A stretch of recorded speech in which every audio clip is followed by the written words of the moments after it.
Praise the Lord.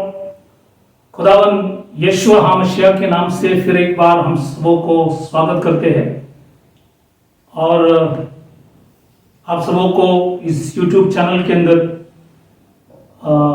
वापस हम स्वागत करते हैं। और आज का जो मन्ना है, हम खुदा के पवित्र कलाम से जो हमने ये बात देखे थे, आज दूसरा भाग होगा। तो आज का जो विषय है, पहला महीना, अगली और पिछली वर्षा के विषय में, या प्रथम और अंतिम वर्षा। ये योएल की किताब 2:23 में और याकूब की किताब 5वां अध्याय 7वां वचन में है। यह है दूसरा भाग। और हम ये जो पहला महीना, ये मार्च 14 पहला महीना शुरू हुआ, मतलब आज नया साल है। जनवरी 1 नहीं, लेकिन ये है बाइबल की जो कैलेंडर के मुताबिक नया साल। आज 14 मार्च, और ये है वचन के आधार पर जो हम वचन में पढ़ते हैं कि पवित्र पंचांग जो है कैलेंडर, उसी के द्वारा। तो आज हम वचन में जाने से पहले हम लोग दुआ करें, प्रार्थना करें, ताकि खुदा में वचन की समझ दे, ताकि अंतिम समय की बातों को हम समझ सके और सारा आदर सम्मान हम खुदा को दे। तो आइए हम लोग प्रार्थना करें। Hallelujah, hallelujah. खुदावन यीशु मसीह, समय के लिए हम प्रार्थना करें।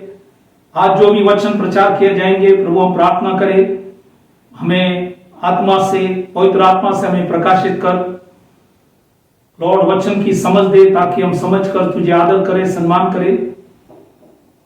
हमारे आत्मिक आंखों को खोल और वचन की गहराई बातों को समझने के लिए हमारे ऊपर दया कर, अनुग्रह कर। और इस रोटी तोड़ते टाइम हम उस वचन को समझ सके और आपके नाम की महिमा कर सके। लॉर्ड, सबों को आशीष कर, सभी के ऊपर दया कर, और शैतान की कामों से हमें लंबे रख और वचन समझने में दया कर, अनुग्रह कर। छोटी सी विनंती खुदावन यीशु मसीह के नाम से मांगता, सुन कबूल कर, आमीन। तो आज की जो विषय है, पहला महीना, फर्स्ट मंथ, और अगली और पिछली वर्षा, मतलब इंग्लिश में फॉर्मर और लैटर रेन, या प्रथम और अंतिम वर्षा के विषय में योएल की किताब 2:23 में है, और याकूब की किताब 5वां अध्याय 7वां वचन। ये है दूसरा भाग। और ये पहला महीना, आज मार्च 14 तारीख, आज नया साल शुरू हुआ है, इसलिए सबको नया साल की मुबारक। प्रभु आप सबों को आशीष करे, और प्रभु की जो भी योजना है इस नए साल में, हम उस बातों को समझना जरूरी है। तो वचन के मुताबिक हम लोग हर महीने के वचन प्रचार करते आया हो। तो आज ये जो पहले महीने के विषय में, यहाँ पे 6 छोटा विषय है। पहला है आकाश बंद है और इसका कारण क्या है, और कैसे हम आकाश को खोले, ये दूसरा है। तीसरा है खुदा की उपस्थिति, प्रेजेंस ऑफ गॉड, या उसकी महिमा, उसी के विषय में तीसरा जो विषय हम देखेंगे। चौथा जो है अगली या पिछली वर्षा, या प्रथम और अंतिम वर्षा, उसी के विषय में। पांचवा जो है पवित्र आत्मा का दान और पवित्र आत्मा का वरदानों के विषय में। और छठवां चीज है अन्य भाषा के विषय में, हम कई बातों को देखेंगे। तो ये 6 विषय जो इसके अंदर है, उसी को हम आज देखेंगे। तो पहला जो विषय है, आकाश बंद है और उसका कारण क्या है। आकाश बंद मतलब वर्षा नहीं होता है, इसका कारण क्या है, आज हम वचन से गहराई बातों को देखेंगे। तो पहला चीज है व्यवस्था विवरण, इसका 11वां अध्याय 16 और 17 वचन में लिखा है, खुदा ने इजरायली लोगों से कहा, इसलिए अपने विषय में सावधान रहो, ऐसा ना हो कि तुम्हारा मन धोखा खाए और तुम बहकर दूसरे देवताओं के पूजा करने लगो और उनको दंडवत करने लगो, और यहोवा का कोप तुम पर भड़के और वह आकाश के वर्षा बंद कर दे। यहां पे लिखा है कि आकाश के वर्षा बंद कर दे और भूमि अपने उपज न दे, और तुम उस उत्तम देश में से जो यहोवा तुम्हें देता है शीघ्र नष्ट हो जाओ। तो तुम्हें नष्ट भी कर सकता है।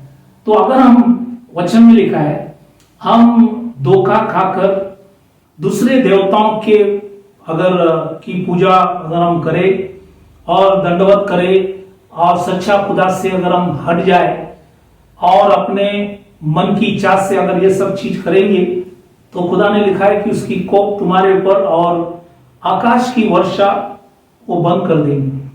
अगर आकाश की वर्षा जब बंद होता है तो अकाल पड़ेगी, खाने का प्रॉब्लम, रहने और सब चीज के समस्याएं खड़ा होता है। इसलिए वो आखिरी में लिखा है कि तुम्हें शीघ्र नष्ट भी कर दूंगा। तो इसलिए खुदा ही आकाश बंद करते हैं, मतलब बारिश को बंद करते। ये एक वचन हमने देखा।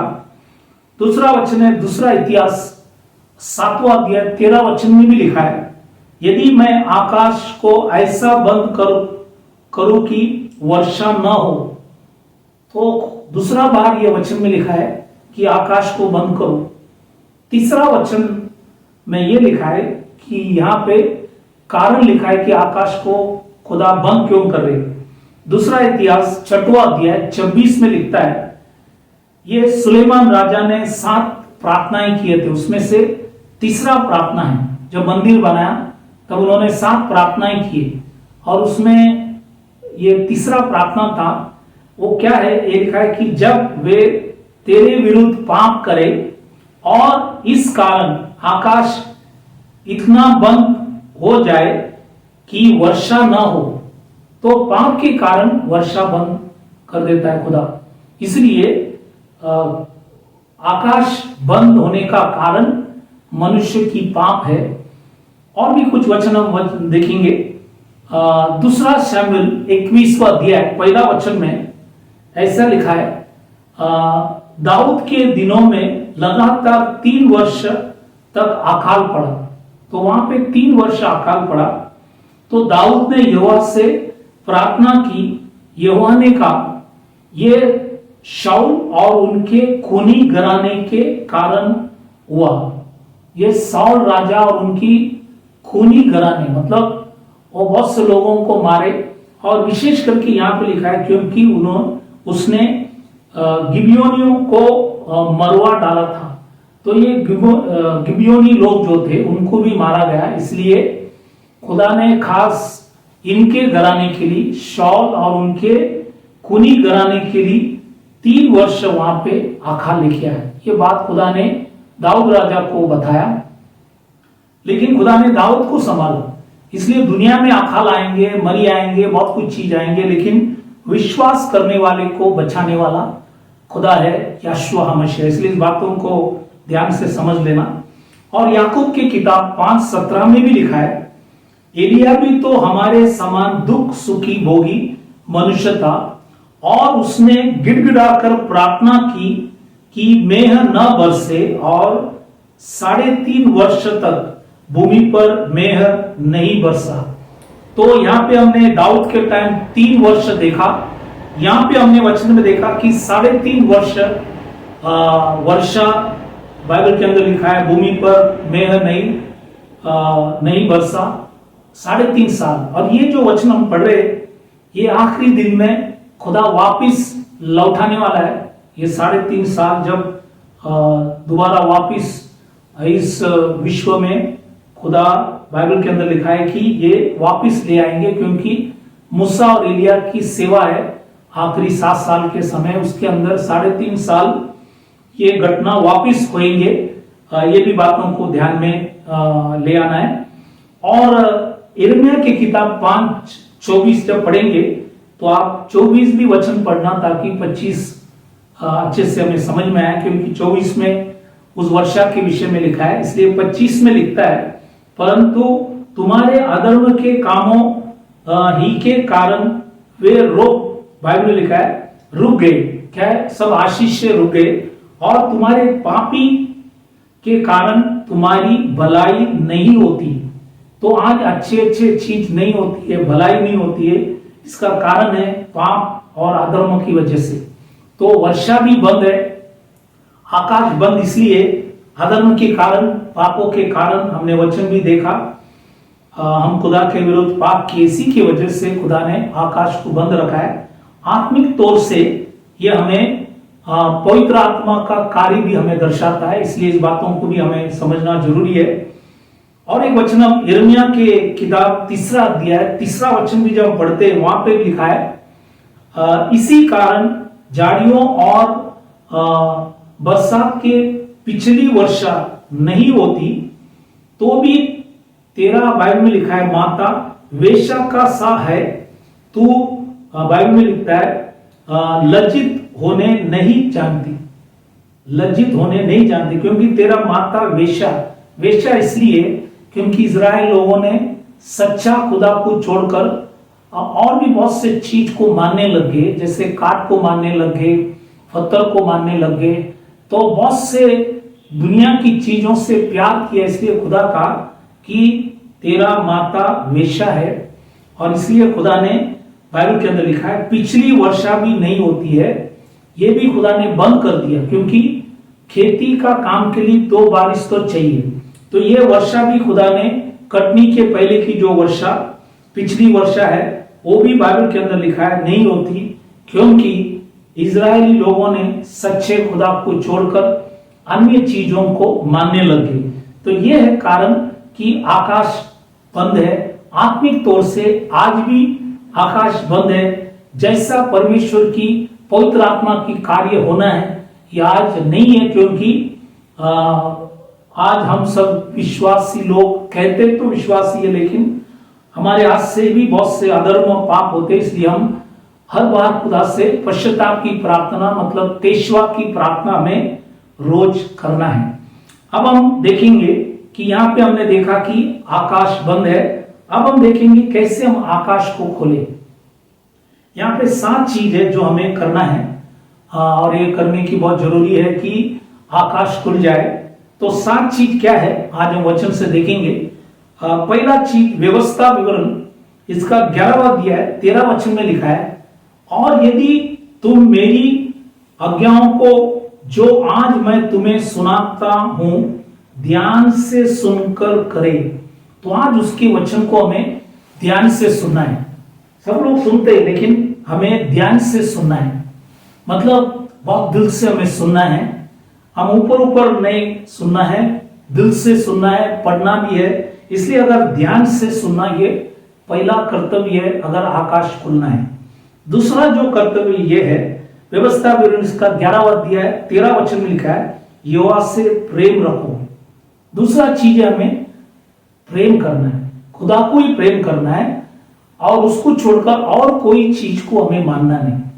उसको छोड़कर हम अगर कोई भी चीज को अगर हम मानेंगे या दिल में हम रखेंगे, तो खुदा का प्रेम नहीं होगा। इसलिए एक ही व्यक्ति को हमें मानना है जो जिंदा है, जीवित है, वो आकाश पृथ्वी बनाने वाला है, आपको और हमको भी बनाया, उसी से हमें सिर्फ प्रेम करना है। हम माँ बाप को नहीं, बच्चे को नहीं, बीवी को नहीं, पति पत्नी, कोई भी चीज बाइबल के अंदर लिखा है, या कोई भी चीज, या दुनिया की कोई व्यक्ति, या कोई बड़े व्यक्ति, या कोई एक्टर एक्ट्रेस, या कोई भी चीज, हम किसी के ऊपर भी प्रेम नहीं रखना है, सिर्फ एक ही व्यक्ति के ऊपर प्रेम रखना है। यह है दूसरा चीज हमें करना है ताकि आकाश खुल जाए। तीसरा चीज व्यवस्था विवरण 11वां अध्याय 13 वचन में लिखा है, अपने संपूर्ण मन और सारे प्राण के साथ अपने परमेश्वर यहोवा की सेवा करते रहो। तो आज हमें सेवा करना है। बहुत से लोग सेवा तो शुरू करते हैं, लेकिन जो भी उनका शुरुआत की इच्छा था वो सब बदल गए। समय समय पे लोग बदल जाते, लेकिन हमें इस बातों को याद रखना है कि अगर खुदा ने हमें जो सेवा दिया है उसको हमें निरंतर करना है, अंतिम समय तक करना है, मरने तक हमें करना है। और ये सेवा हम जैसा उसकी इच्छा है उसी के आधार पर करना है। हम सेवा नाम के लिए, मान के लिए, पैसे के लिए, पेट के लिए भीड़ के लिए हमें करना नहीं, या हमें कोई पोजीशन मिले, पावर मिले, उसी के लिए नहीं, लेकिन हम दिल से, बाइबल के अंदर लिखा है, संपूर्ण मन से हम उसकी सेवा करें, संपूर्ण सारे प्राण से भी हम उसकी सेवा करें। ये तीसरा चीज खुदा ने कहा, ताकि आकाश खुल जाए। चौथा चीज, दूसरा इतिहास 7वां अध्याय 14 वचन में लिखता है, तब यदि मेरी प्रजा के लोग जो मेरे कहलाते हैं दीन होकर प्रार्थना करें, तो हमें कैसा प्रार्थना करना है? दीन होकर। और एलिया नबी, याकूब की किताब 5वां अध्याय 18 वचन में लिखा है, फिर उसने प्रार्थना की, मतलब एलिया नबी ने, तो आकाश से वर्षा हुई और भूमि फलवंत हुई। तो अगर बाइबल के अंदर लिखा है आकाश से वर्षा आना है और भूमि फलवंत, मतलब आपका जीवन ये भी एक भूमि है, अगर ये फलवंत होना है तो हमें भी बाइबल के अंदर लिखा है दीन होकर प्रार्थना करना है।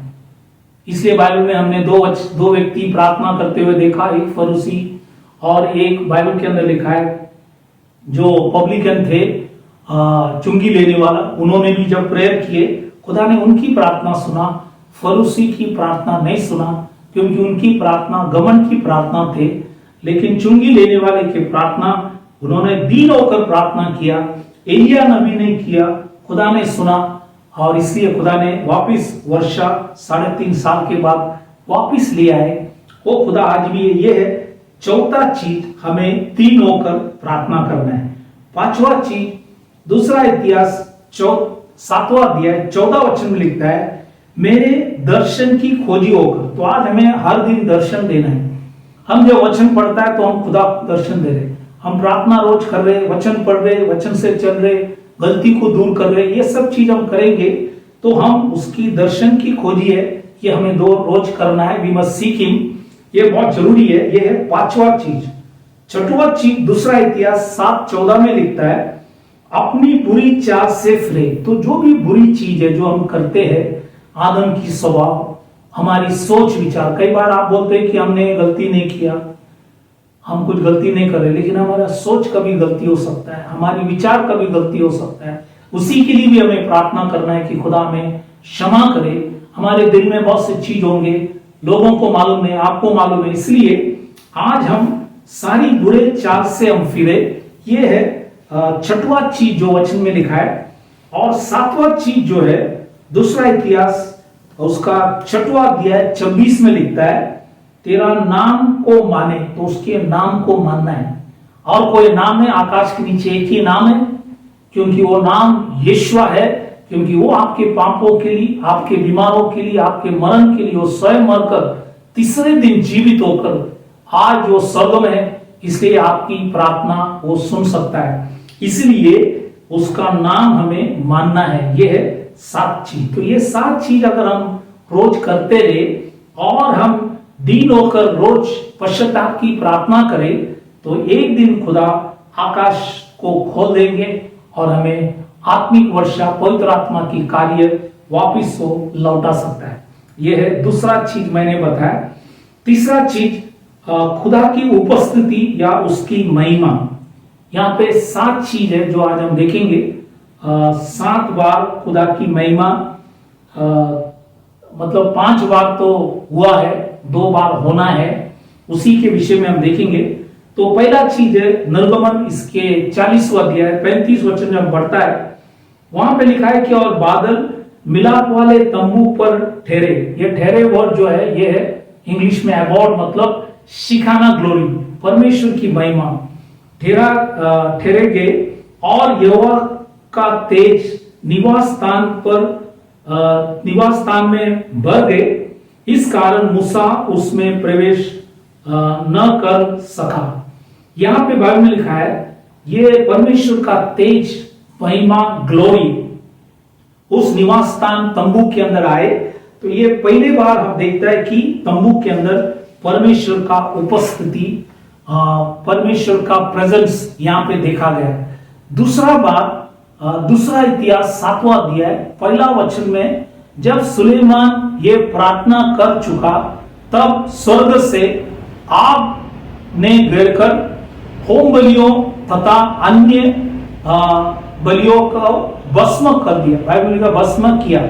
तो ये है सुलेमान ने जब मंदिर बनाया, भवन बनाया, तो दोबारा यहाँ पे दिखता है जैसे पहले तंबू के अंदर परमेश्वर की महिमा उतरा, ये दूसरा बार इस सुलेमान ने बनाया हुआ भवन, टेम्पल, मंदिर, उसी के अंदर भी परमेश्वर की आग, मतलब परमेश्वर की महिमा वहीं पे भी आए। ये दूसरा बार मैंने आपको वचन से बताया। तीसरा बार हागे की किताब दूसरा अध्याय 7 और 9 वचन जब हम पढ़ेंगे तो वहां पे लिखा है कि और मैं इस भवन को अपने महिमा की तेज से भर दूंगा, सेनाओं की यहोवा का यही वचन है। और 9वां वचन में लिखता है इस भवन के पिछली महिमा इसकी पहली महिमा से बड़ी होगी, सेनाओं की यहोवा का यही वचन है।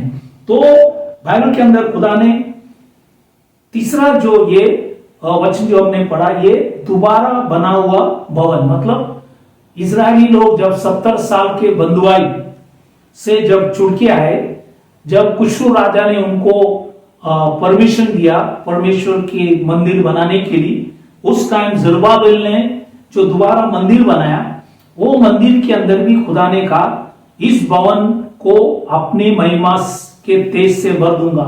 तो वहां पे भी खुदा ने उसकी महिमा से भर दी। ये तीसरा उदाहरण है कि खुदा के भवन में, परमेश्वर के मंदिर में परमेश्वर की महिमा उतरा, ये तीसरा उदाहरण। चौथा उदाहरण जो है नए करार के अंदर यूहन्ना की सुवर्तमान पहला अध्याय 14 वचन में लिखता है और वचन देहधारी हुआ, मतलब वचन शरीर में आया, मतलब यीशु मसीह जो वचन था वो शरीर में आया, एक मनुष्य बनकर आए, इसलिए लिखता देहधारी हुआ और अनुग्रह और सच्चाई से परिपूर्ण होकर हमारे बीच में डेरा किया, दैट इज टबरनैकल अमंग अस, डेरा किया। और हमने उसकी ऐसी महिमा देखी जैसी पिता के एकलौते के महिमा। तो पिता के एकलौते की महिमा, तो यहाँ पे यीशु मसीह के ऊपर भी वो महिमा आया। इसलिए ये चौथा उदाहरण है कि खुदा की महिमा या खुदा की जो प्रेजेंस है या उसकी उपस्थिति हमने यहाँ पे देखा गया। अब पांचवा बार जो परमेश्वर की महिमा उतरा वो था प्रेरित की किताब दूसरा अध्याय 1 से 4 जब हम पढ़ेंगे, चौथा वचन में लिखा है वे सब पवित्र आत्मा से भर गए और जिस प्रकार आत्मा ने उन्हें बोलने की सामर्थ दी वे अन्य अन्य भाषा बोलने लगे। तो ये अन्य भाषा में लोग बोले, यहाँ पे कोई अनुवाद करने की जरूरी नहीं था क्योंकि सभी लोगों ने अपनी अपनी भाषा में सुना। तो ये पेंटिकॉस्ट के टाइम था, ये पेंटिकॉस्ट के टाइम में भी आग स्वर्ग से उतरकर सभी के ऊपर पवित्र आत्मा आए और इसीलिए यहाँ पे भी परमेश्वर का उपस्थिति या परमेश्वर के महिमा यहाँ पे हुआ। तो ये 5 उदाहरण है जो हमने देखा कि परमेश्वर की महिमा उतरा था। अब छठवां बार ये नहीं हुआ, ये आने वाले समय के अंदर खुदा करेंगे क्योंकि ये भविष्य में अंतिम समय की जो कलेशिया है, इस कलेशिया में खुदा वो करेंगे क्योंकि उसने पहला किया। इसलिए 2 वचन इसी के विषय में पढ़ना चाहता हूं। एक है प्रेरित की किताब 2:17 और 18 वचन जब हम पढ़ेंगे, और इब्रानियों की किताब 10वां अध्याय 35 से 37 तक जब हम पढ़ेंगे तो यहाँ पे अंतिम समय की कलेशिया के विषय में खुदा ने यहाँ पे कुछ वचनों को लिखा है। पहला हम प्रेरित 2:17-18 जो वचन है वो जब हम पढ़ेंगे वहां पे लिखता है परमेश्वर कहता है कि अंत के दिनों में, ये जो वर्ड अंत के दिनों, जब आप योएल की किताब पढ़ रहा है तब वहां पे इंग्लिश में ऐसा लिखा है आफ्टरवर्ड, मतलब इसके बाद, मतलब योएल में इसके बाद वो हो गया पेंटिकॉस्ट में। लेकिन जब पेंटिकॉस्ट में जब हकीकत में जब हुआ तब पवित्र आत्मा ने वापस लिखा अंतिम, बाइबल लिखा अंतिम के दिनों में। तो यहां पे लिखा है कि अंतिम के दिनों में ऐसा होगा कि मैं अपना आत्मा सब मनुष्य पर उंडेलूंगा और तुम्हारे बेटे और तुम्हारी बेटियां भविष्यवाणी करेगी और तुम्हारे जवान दर्शन देखेंगे और तुम्हारे पुरनियों स्वप्न देखेंगे। वरन मैं अपने दासों और अपनी दासियों पर भी उन दिनों में अपने आत्मा में से उंडेलूंगा और वे भविष्यवाणी करेंगे।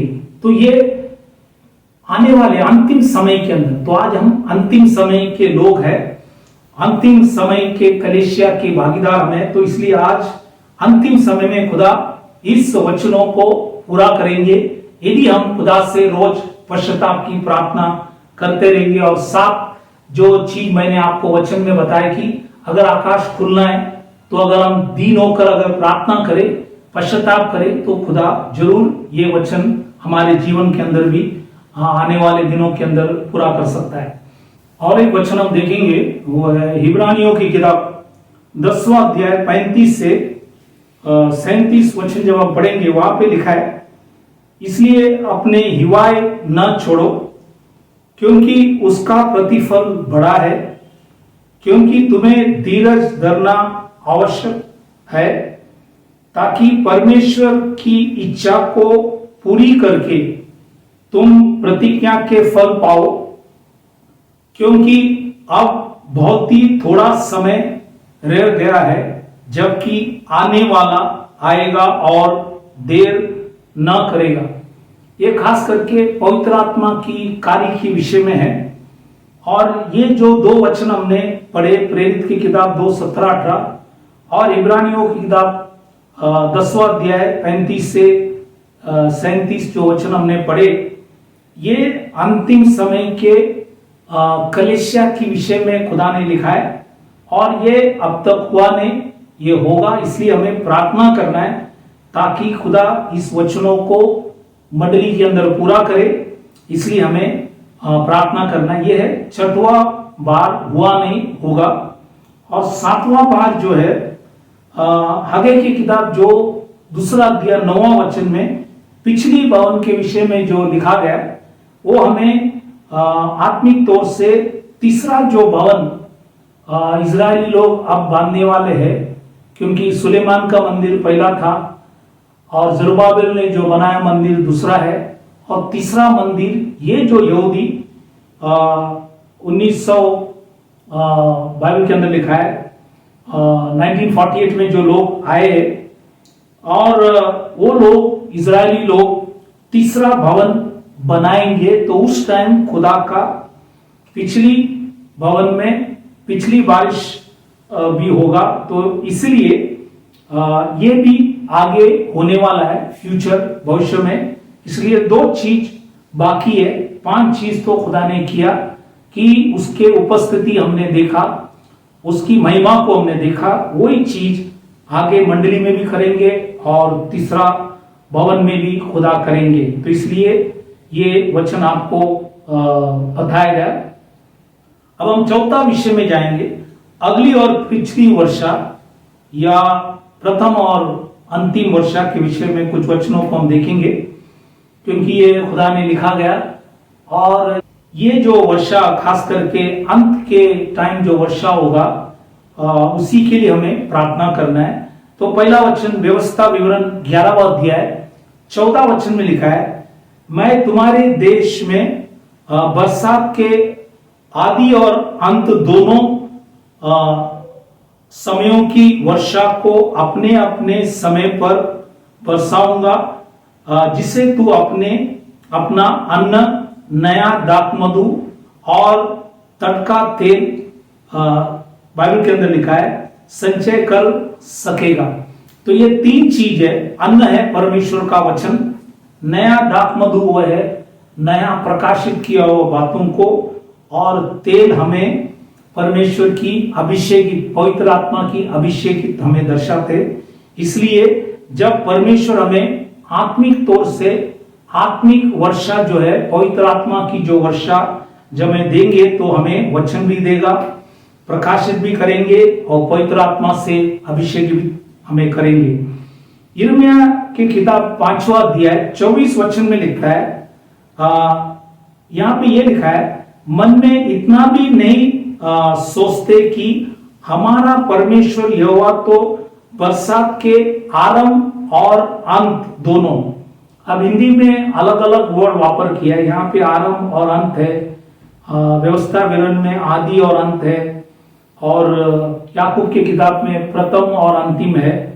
तो हिंदी में एक समस्या है, लेकिन इंग्लिश में खास करके कभी भी फॉर्मर एंड लैटर रेन लिखा गया, इसलिए ये दोनों वर्षा के विषय में लिखा है कि दोनों समयों का जल समय पर बरसाता है और कटनी का नियत सप्ताहों को हमारे लिए रखता है, इसलिए हम उसका भय मानो। तो इसलिए हमें उसका भय मानना है, उसको डरना है, क्योंकि वही हमें दोनों बारिश देने के लिए योग्य है। ये दोनों आरंभ की वर्षा और अंत की वर्षा दोनों के विषय में यिर्मयाह नबी भी लिखता है। अब देखो होशे की किताब 6वां अध्याय 1 से 3 वचन जब पढ़ेंगे, उसका 3रा वचन जब हम पढ़ेंगे, क्योंकि यहाँ पे लिखा है कि आओ हम यहोवा के पास लौटे, मतलब ये हमें तेशवा करना है। लौटना मतलब खुदा के सामने क्षमा मांगना है। इसलिए यहाँ पे भी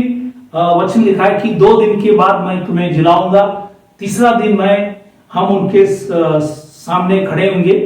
तो फिर लिखता है 3रा वचन में, आओ हम ज्ञान ढूंढे वरन यहोवा का ज्ञान प्राप्त करने के लिए यत्न भी करे, क्योंकि यहोवा का प्रकट होना बोर का सा बाइबल के अंदर लिखा है निश्चित है, वह वर्षा के समान हमारे ऊपर आएगा, वरन बरसात के अंत के वर्षा के समान जिससे भूमि सींचती है। तो इसीलिए बाइबल के अंदर लिखा है वो हमें अंत की वर्षा भी देने के लिए योग्य खुदा है।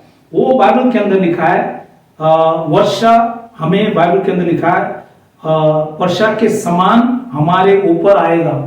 इसलिए होशे नबी भी लिखता है, यिर्मयाह नबी लिखता है, मूसा व्यवस्था विवरण में लिखा है। अब हम 4था वचन देखें, जकरिया की किताब 10वां अध्याय 1ला वचन बहुत मुख्य इसलिए भी है, लिखा है कि बरसात के अंत में यहोवा से वर्षा मांगो। तो आज हमें खुदा से वर्षा मांगना है, और ये खास करके अंतिम वर्षा की बाइबल के अंदर लिखा है, हम अंत की वर्षा मांगना है। यहोवा से जो बिजली चमकाता है वो हमें बिजली भी चमकाता है, और वह उनको वर्षा देगा, और हरेक के खेत में बाइबल में लिखा है हरियाली उपजाएगा।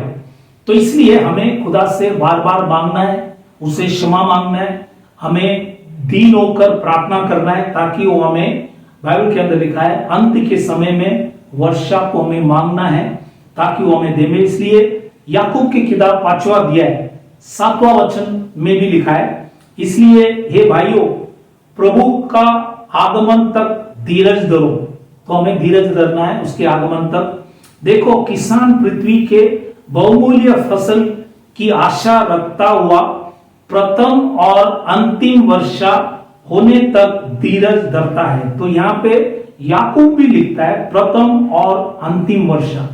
तो ये सभी लोगों ने, मूसा ने लिखा है, यिर्मयाह ने लिखा है, होशिया ने लिखा है, जकरिया नबी लिखता है, यहाँ पे अभी याकूब ने भी लिखा है प्रथम और अंतिम वर्षा के विषय में। और यूहन्ना के शुभवर्तमान 7वां अध्याय 37 से 39 वचन जब हम पढ़ेंगे, तो ये झोपड़ियों की पर्व के समय, सुकोत की पर्व में खुदावंद यीशु मसीह इस पर्व में भी भाग लिया। तब वहां पे लिखा है पर्व के अंतिम दिन जो मुख्य दिन है, यीशु खड़ा हुआ और पुकार कर कहा, यदि कोई प्यासा हो तो मेरे पास आए और पिए। जो मुझ पर विश्वास करेगा, जैसा पवित्र शास्त्र में आया है, उसी के हृदय में से जीवन का जल की नदियां बह निकलेगी। उसने ये वचन पवित्र आत्मा के विषय में कहा। ये पवित्र आत्मा के विषय में कहा गया, जिसे उस पर विश्वास करने वाले पाने पर थे, क्योंकि आत्मा अब तक न उतरा था, क्योंकि यीशु अब तक अपनी महिमा को न पहुंचा था।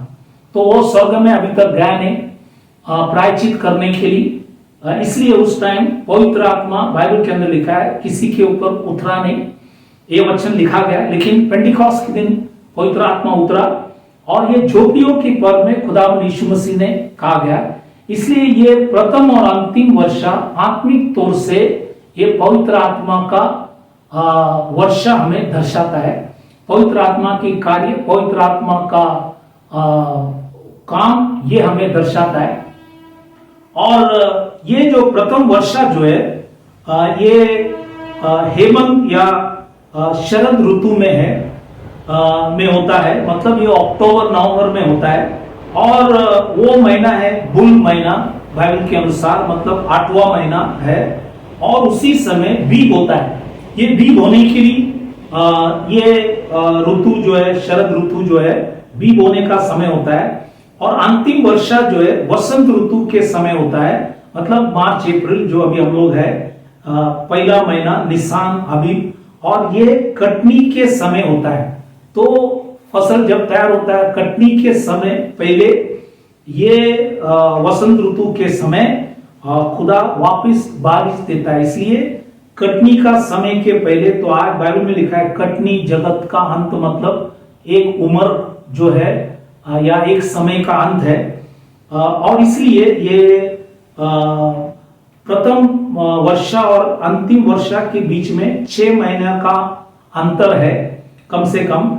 और ये आत्मिक तौर से प्रथम वर्षा में पेंटिकॉस्ट में खुदा ने जो पवित्र आत्मा दिया गया उसी को हमें दर्शाता है, क्योंकि पेंटिकॉस्ट में वचन बोया गया। पेंटिकॉस्ट में वचन बोया गया। पीटर जब खड़ा होकर 14 शिक्षण दिया गया, जब पौल विश्वास में आए, उन्होंने मंडली का जो नमूना है, शिक्षण की जो नमूना उन्होंने बताया, मंडली का नमूना पत्रोस ने बताया। और यूहान जो परमेश्वर की दास थे, उन्होंने जो प्रकाशित वाक्य में भविष्य में क्या क्या होगा उसी के विषय में भी उन्होंने भविष्यवाणी की है। ये सारी बातों को ये आज मंडली के लिए दिया गया और इसलिए पेंटिकॉस्ट में भी बोया गया। और आज जो अंतिम समय में जो वर्षा होगा वो अंतिम समय की कलेसिया में होगा और उसी के द्वारा कटनी भी होगा, क्योंकि आज अन्य जाति लोगों में गॉड आखिरी चांस उन सभी लोगों को दे रहे और जिनको उन्होंने बुलाया उन सबों को उस मंडली में आखिरी दिन में खुदा ले आएंगे और पवित्र आत्मा का वर्षा देकर उस मंडली को उठा लेंगे। इसलिए इस बातों को समझना बहुत जरूरी है। और एक आत्मिक बात यह आपको बताना है, सुलेमान ने मंदिर बनाया, ये पहला मंदिर। उसके बाद दोबारा वापिस मंदिर बनाया गया, वो था जरुब्बाबिल ने बनाया। तो 2 मंदिर है, सुलेमान ने बनाया, जरुब्बाबिल ने बनाया गया। वैसे पेंटिकॉस्ट के दिन पहला कलेसिया बनाया, इसलिए अंतिम समय में भी खुदा एक कलेसिया बना रहा है, उसमें हम सभी लोग होना चाहिए। और जो भी गलत शिक्षण है उसी में से हमें बाहर निकलना है। यदि हम आज कैथलिक है या प्रोटेस्टेंट है या पेंटिकॉस्टल है या शिक्षण सही नहीं है, वो सब शिक्षण से हमें बाहर आना है। और खुदा ने जो पहला मंडली पेंटिकॉस्ट के अंदर खड़ा किया, उस नमूना के आधार पर हमें सब कुछ आज करना है, तो ही हमें उस अंतिम वर्षा वो हमें दे सकता है। इसलिए हमें तेशवा की प्रार्थना, मतलब पश्चाताप की प्रार्थना हमें बार बार करना है, क्योंकि हमारे विचार कभी गलत हो सकता है, हमारी सोच कभी गलत हो सकता है। इसलिए हमें शायद कभी शरीर से नहीं करता होगा, लेकिन हमारी सोच विचार में गलती हो सकता है। इसलिए हमें बार बार खुदा से क्षमा मांगकर खुदा से मांगना है। जैसे हमने जकरिया की किताब 10वां अध्याय में पहला वचन पढ़ा कि बरसात के अंत में यहोवा से वर्षा मांगो, तो अंत की वर्षा के लिए हमें खुदा से मांगना है। इसलिए इस बातों को भी समझना जरूरी है। इसलिए मैंने प्रथम वर्षा और अंतिम वर्षा के विषय में भी आपको बताया गया। अब हम 5वां विषय जो है पवित्र आत्मा का दान और पवित्र आत्मा का वरदान। ये दान और वरदानों दोनों के विषय में कई बातों को हम देखेंगे। प्रेरित 2:38 में लिखा है, तो तुम पवित्र आत्मा का दान पाओगे तो ये पवित्र आत्मा का दान क्या है? फिर प्रेरित 10:45 में भी लिखता है, और जितने खतना किए हुए विश्वासी पत्रोस के साथ आए थे वे सब चकित हुए कि अन्य जाति पर भी पवित्र आत्मा का दान उंडेला गया है। तो अन्य जाति मतलब पेंटिकॉस्ट के दिन भी पवित्र आत्मा का दान उन सभी लोगों को मिले। और यहाँ पे कुरनेलियुस की जो घराने थे, सभी लोग थे, पत्रोस वहां पे जब गया वचन प्रीच किया तो पवित्र आत्मा वहां पे भी उतरा गया, उंडेला गया। इसलिए ये जो पवित्र आत्मा का दान जो है ये स्वयं पवित्र आत्मा है। पवित्र आत्मा का दान मतलब स्वयं पवित्र आत्मा, क्योंकि प्रेरित 2:39 में लिखता है, क्योंकि ये प्रतिज्ञा तुम मतलब यहूदियों के लिए और तुम्हारे संतानों और उन सब दूर दूर के लोग के लिए भी है जिनको प्रभु हमारा परमेश्वर अपने पास बुलाएगा। मतलब ये अन्य जाति के विषय में लिखा है, ये सभी लोगों को खुदा जो बुलाएंगे, सबको नहीं। प्रचार तो हमें सबको करना है, लेकिन बुलाए हुए कम है, लेकिन प्रचार हमको सबको करना है, प्रचार का वचन सबको देना है। इसलिए वचन यहाँ पे लिखा गया। लेकिन ये है, इसलिए मैंने कहा पवित्र आत्मा का दान मतलब पवित्र आत्मा स्वयं जो हमें वो देता है। अब पवित्र आत्मा का वरदानों वचन के अंदर 21 है, और वो एफिसियों की किताब 4 अध्याय 11 में 5 है। पहली कुरिन्थियों इसका 12वां अध्याय 8 से 10 वचन पढ़ेंगे, वहां पे 9 है। और 12वां अध्याय पहला कुरिन्थियों 12वां अध्याय 28 में 2 है। और रोमियों की किताब 12, 7 और 8 में 5 है। कुल मिलाकर 21 वरदाने हैं। लेकिन बाइबल में लिखा है कि पहली कुरिन्थियों 12:3 में लिखता है, परंतु मैं तुम्हें और भी सबसे उत्तम मार्ग बताता हूं। वो क्या है? भले तुम्हारे पास 21 वरदान होगा, लेकिन उत्तम मार्ग ये है, वो है प्रेम। वो है 13वां अध्याय, जो पहला कुरिन्थियों की 13वां अध्याय में प्रेम के विषय में लिखा है। आपके पास सब कुछ होगा, लेकिन अगर प्रेम नहीं है उसका कुछ फायदा नहीं। इसलिए सबसे बड़ा वरदान ये है प्रेम। 21 वरदानों से भी ऊंचा है प्रेम। इसलिए इस बातों को भी हमें समझना जरूरी है। इसलिए मैंने पवित्र आत्मा का दान, पवित्र आत्मा स्वयं, पवित्र आत्मा का वरदानों 21 है, और इसी को भी आपको वचन से मैंने समझाया। लेकिन यहाँ पे और भी कुछ वचनों को आपको बताना ये है। पहली कुरिन्थियों 12वां अध्याय 11 वचन में लिखा है, परंतु ये सब प्रभावशाली कार्य वही एक आत्मा करता है, और जिससे जो चाहता है वह बांट देता है। तो ये बांट देने का काम खुदा का है। कई बार मंडली में पास्टर लोग, सेवक लोग वरदानों को बांटते हैं, उनको ये दिया नहीं है, लेकिन ये खुदा स्वयं देते हैं।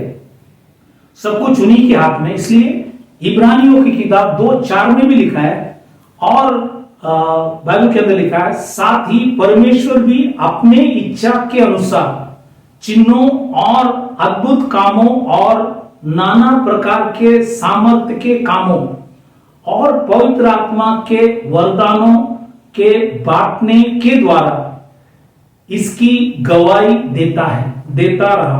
तो आज परमेश्वर बांटता है। परमेश्वर हर एक जो वरदानों को लोगों को देता है, उसी के हाथ में सब कुछ। इसलिए पहली कुरिन्थियों 12:30 में लिखता है, क्या सबको चंगा करने का वरदान मिला है? नहीं। क्या सब नाना प्रकार के भाषा बोलते हैं? नहीं। क्या सब अनुवाद करते हैं? नहीं। तो सबको नहीं दिया, लेकिन जिनको खुदा ने चुना है और जिनको खुदा चाहता है उनको वो देता है। इसलिए इस बातों को समझना बहुत जरूरी है कि वचन में सारी बातों को साफ लिखा है। इसलिए हमें वचन को ढूंढना है, समझना है, पढ़ना है और फर्क करना है, सही क्या है, गलत क्या है। इसलिए आपको इस दानों और वरदानों के विषय में आपको बताया। छठवां चीज है अन्य भाषा बोलना, क्योंकि बहुत बार लोगों को कहा गया यदि हम अन्य भाषा नहीं बोले तो हमको पवित्र आत्मा नहीं है। ऐसे शिक्षण भी बहुत से लोग कहते हैं, और कई बार पास्टर लोग, प्रचारक लोग जबरदस्ती लोगों को अन्य भाषा में बोलने के लिए कहते हैं, और लोग अपनी इच्छा से नहीं, लेकिन पास्टर ने कहा इसलिए कुछ भाषाएं बोलते हैं। इसके विषय में भी कुछ वचन हम बाइबल से देखेंगे। जैसे प्रेरित की किताब 2 अध्याय 6 से 11 जब वचन पढ़ेंगे, उसके 6वां वचन में लिखा है, हर एक को यही सुनाई देता ताकि ये मेरे ही भाषा में बोल रहे हैं। मतलब जितने भी लोग वहां पे उपस्थित थे सभी लोग अपने अपनी भाषा में सुना, इसलिए वहां पे कोई अनुवाद नहीं किया गया, क्योंकि हर जो लोग थे उन्होंने अपनी भाषा में वो वचन को सुना, उनको समझ में आए। ये घटना जो 120 लोगों के बीच में हुआ था। आगे हम जब प्रेरित की किताब 8वां अध्याय में आएंगे, समारिया में जब परमेश्वर की दास फिलिपोस वहां पे जब गए तो समारिया के लोग अन्य भाषा में नहीं बोला, तो समारिया के लोगों ने जब पवित्र आत्मा उनको मिला तब अन्य भाषा में नहीं बोला। तो ये बातों को भी जानना है। और प्रेरित की किताब 10वां अध्याय लिखा है 44 से 47 वचन जब हम पढ़ेंगे, वहां पे लिखा है कि कुर्नियोस के घराने ने बांती बांती के भाषा बोलते थे, तो उन्होंने भी अन्य भाषा में बोला। और प्रेरित 19वां अध्याय 6वां वचन में लिखा है कि यूहान बपतिस्मा देने वाले के जो शिष्य थे उन्होंने भी लिखा है कि भिन्न भिन्न भाषा बोलने लगा, मतलब वो भी अन्य भाषा बोलने लगे। और पहली कुरिन्थियों 14वां अध्याय 18 वचन में पौलुस ने भी अन्य भाषा में बोलता था। लेकिन यहां पे यह भी लिखा है, अभी कुछ बातों को जानना जरूरी है। यहां पे जब पहला कुरिन्थियोस की 14वां अध्याय 22 में लिखता है, इसलिए अन्य भाषाएं विश्वासियों के लिए नहीं, अन्य भाषाएं विश्वासियों के लिए नहीं परंतु अविश्वासियों के लिए चिन्ह है। तो ये जो अन्य भाषा विश्वासियों के लिए नहीं है, अविश्वासियों के लिए, मतलब अविश्वासी जब मंडली में आएंगे वो अगर उस टाइम ये अन्य भाषा जब सुनेंगे और कोई व्यक्ति उसके व्याख्यान करे, अनुवाद करे, तो उनको समझ में आएगा कि सच्चा खुदा यहाँ पे है। वो भी खुदा को दंडवत करेंगे, मानेंगे, विश्वास करेंगे। इसलिए ये अन्य जातियों के लिए खास लिखा गया, ये उनके लिए एक चिन्ह है। फिर लिखता है कि पहली कुरिन्थियों इसके 14वां अध्याय 23 में लिखता है, अंत यदि कलीसिया एक जगह इकट्ठी हो और सबके सब अन्य भाषाएं बोले और बाहर वाले या अविश्वासी लोग भीतर आ जाए तो क्या वो तुम्हें पागल ना कहे? तो बाहर वाले जब आएंगे और सबके सब अगर अन्य जाति अन्य भाषा बोले तो क्या लोग तुम्हें क्या बोलेंगे? पागल बोलेंगे, वचन में लिखा है। इसलिए बहुत से कलीसिया में सभी लोग अन्य भाषा में बोलते हैं, वो वचन के आधार पर नहीं है। इस बातों को भी समझना बहुत जरूरी है, क्योंकि आज इसलिए मैंने कहा कि मंडलियों के अंदर बहुत से गलत शिक्षण है, क्योंकि आज हम कॉपी कैट करते हैं। दूसरा कोई मंडली कुछ किया, आज हम उसी को देख हम भी करते, लेकिन हम ये नहीं ढूंढते कि वो वचन में है या नहीं है। और यही चीज आज हम दुनिया की मंडलियों में देखा गया, और इसलिए इस बातों को भी हमें समझना। वचन बहुत साफ लिखा है। और आखिरी में देखो, पहली कुरिन्थियों 14वां अध्याय 27 वचन में लिखता है, यदि अन्य भाषा में बातें करनी हो तो 2 या बहुत हो तो 3 जन बारी बारी से बोले और एक बाइबल में लिखता है व्यक्ति अनुवाद करे। तो अनुवाद भी होना चाहिए, नहीं है तो दूसरे लोग नहीं समझेंगे कि आपने अन्य भाषा में क्या बोले। इसलिए वो लिखा है कि परमेश्वर, बाइबल में लिखा है गड़बड़ का परमेश्वर नहीं, वो शांति का परमेश्वर। इसलिए कहा कि अगर करना है तो 2 या बहुत होगा तो 3, वो भी बारी बारी एक के पीछे बोलना, गड़बड़ नहीं करना। अगर सब बोलेंगे तो वहां पे लोग आपको पागल कहेंगे। इसलिए इस बातों को समझना बहुत जरूरी है। इसलिए ये परमेश्वर का वरदान है, वो खुदा देते हैं, इसलिए हमें खुदा से मांगना है। वो उसकी इच्छा के अनुसार आपको जो भी वरदान है वो देंगे। विश्वास भी एक वरदान है। बाइबल के अंदर लिखा है देना भी एक वरदान है। ये सब खुदा की वरदान है। और बुद्धि एक वरदान है, ज्ञान एक वरदान है। ये खुदा है जो हमें देता है। इसलिए इस बातों को समझना बहुत जरूरी है। तो हम दूसरा भाग यहाँ पे समाप्त कर रहे। तो आपको मैंने आज पहले महीने अगली और पिछली वर्षा के विषय में, प्रथम अंतिम वर्षा के विषय में सारी बातों को बताया। आकाश बंद है और क्यों बंद है मैंने आपको बताया, और कैसे हम आकाश को खोल सके उसी के विषय में भी मैंने आपको बताया। खुदा की उपस्थिति के विषय में 5 उपस्थिति बताया, 2 बाकी है उसी के विषय में बताया। अगली और पिछली वर्षा के विषय में, प्रथम और अंतिम वर्षा के विषय में भी हमने वचन से देखा। पवित्र आत्मा का दान और पवित्र आत्मा के वरदानों को भी हमने देखा। और छठवां चीज हमने अन्य भाषा के विषय में भी हमने देखा। आज बहुत से मंडलियों के अंदर गलत शिक्षण है, इस सारी चीजों को हटाना है। इसलिए आज हमें वचन को अच्छे से परखना है, ढूंढना है, जो सही है वो करे, ताकि हमें ये अंतिम वर्षा या जो पवित्र आत्मा की कार्य है वो होना है, जो हमने पेंटिकॉस्ट में देखा गया कि चिन्ह चमत्कार हुआ, अद्भुत कार्य हुए, लोगों के अंदर डर थे। ये सब चीज वापस लौटना है। इसलिए हमें खुदा से रोज पश्चाताप की प्रार्थना हमें रोज करना है। तेशवा की प्रार्थना, पश्चाताप की प्रार्थना है, तेशवा की प्रार्थना हमें रोज करना है, और हमारी गलतियों से हम सुधरे। क्योंकि ये वर्ष जो है, जो अब आज से 2021 में हम प्रवेश कर रहे, तो ये 7 दिन का जो 7 वर्ष में जो शिमिटा ईयर कहते हैं, वो भी ये साल शिमिटा ईयर है। इस बातों को भी याद रखना। और वो व्यवस्था विवरणी 31वां अध्याय 31 चैप्टर और उसका 10वां वचन में, 31वां अध्याय 10वां वचन में लिखा गया, वो जोगियों की पर्व के समय है। इसलिए इस वचनों को, सारी वचनों को जानना और खुदा से रोज प्रार्थना करना, पश्चाताप की प्रार्थना करे। क्योंकि आज महामारी भी बढ़ रही और विश्व में कब क्या होगा कुछ पता नहीं, लेकिन जो खुदा ने सब बनाया वो आपको संभालने के लिए योग्य है। इसलिए हम विशेष प्रार्थना करें ताकि अंतिम लोग बच जाए और अंतिम वर्षा आए और अंतिम कार्य खुदा करे। क्योंकि आज ये कलीसिया वो खड़ा कर रहे, उसमें सब हम भागीदार हुए, गलतियों को हम सुधारे और सही चीज करें, ताकि सारा आदर सम्मान खुदावंद यीशु मसीह को मिले।